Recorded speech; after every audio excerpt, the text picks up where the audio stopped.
दिग्गज गायिका आशा भोसले नहीं रहीं।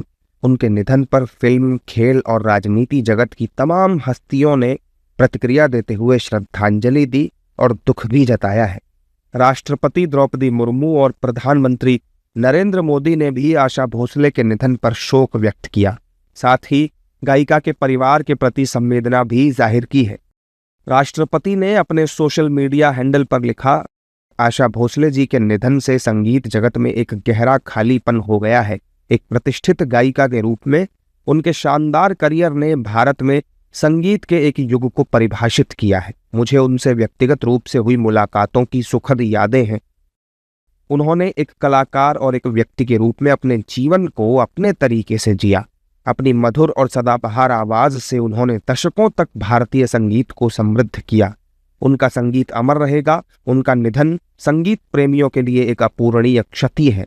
मैं उनके परिवार और अनगिनत प्रशंसकों के प्रति अपनी हार्दिक संवेदना व्यक्त करती हूँ। वहीं पीएम मोदी ने भी अपने सोशल मीडिया पर लिखा कि भारत की सबसे मशहूर और कई तरह से बोलने वाली आवाज़ों में से एक श्रीमती आशा भोसले जी के गुजर जाने से मुझे बहुत दुख हुआ है। दशकों तक चले उनके अनोखे म्यूजिकल सफ़र ने हमारी सांस्कृतिक विरासत को बेहतर बनाया और दुनिया भर के अनगिनत लोगों के दिलों को छुआ है। दिल को छू लेने वाली धुनों से लेकर जोशीले गानों तक उनकी आवाज़ में हमेशा रहने वाली चमक थी। मैं उनके साथ हुई बातचीत की यादों को हमेशा संजो कर रखूंगा। उनके परिवार, फैंस और म्यूजिक पसंद करने वालों के प्रति मेरी दिल से संवेदनाएं।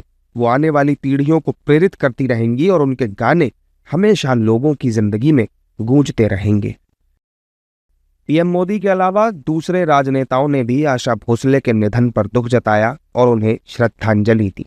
क्या यादें हैं आपकी उनके साथ? ये पूरे भारत के लिए और विश्व के संगीत प्रेमियों के लिए बहुत ही दुख की बेला है। सबसे वर्सेटाइल आर्टिस्ट के रूप में जिनको जाना गया, ऐसी आशाताई भोसले, इनका दुखद निधन हुआ है।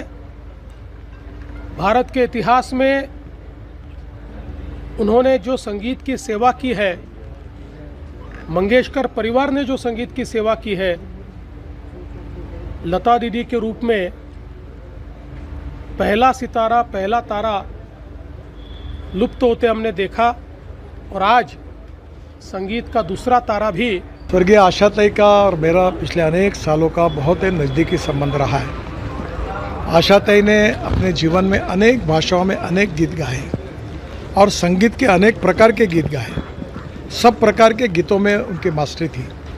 उन्होंने जो गीत गाए हैं, आज भी हम उसको विश्व में इतनी प्रसिद्धि मिली है कि आज पूरे विश्व में उनका नाम पहुंचा है। जिस प्रकार से लता दीदी ने अपने गायन कला के द्वारा हमारे देश का नाम बड़ा किया है, वैसा ही आशाताई ने भी बड़ा किया है। मुझे बहुत खुशी है विशेष रूप से कि जब वो संगीत में गाती थी और जब उनका एज हुआ था तो मैं उनको कहता था कि आप मत गाइए, तो वो मुझे कहती थी कि नहीं, मैं जब तक हूँ तब तक मैं गाती रहूँगी। जिद्द मैंने उनके व्यक्तित्व में देखी। आशा भोसले जी का जाना एक ऐसी क्षति है, ये खलिश शायद समय भी पूरी नहीं कर पाएगा और कला जगत में और भारतीय संगीत में एक रिक्तता, एक वैक्यूम छोड़ कर गई हैं। ईश्वर उनकी आत्मा को अपने श्री चरणों में स्थान दे और उनके परिजनों को ये शोक और ये दुख सहने की ताकत दे। देखिए, आशा भोसले जी को दुनिया में भुला नहीं पाएंगे लोग। वो बेहतरीन इंसान थी, बेहतरीन गायिका थी और मुझे 2002 में ही मौका मिला उनको दयावती अवार्ड, जब मैं नागरिक उड्डयन मंत्री था तो मैंने अपने हाथों से उनको अवार्ड दिया था, दयावती मोदी अवार्ड। और अच्छी मुलाकात थी उनसे, वो बहुत स्नेह करती थी। उनका जाना बहुत दुखद है। आशा दीदी का निधन ये बहुत ही दुखद और वेदना देने बात।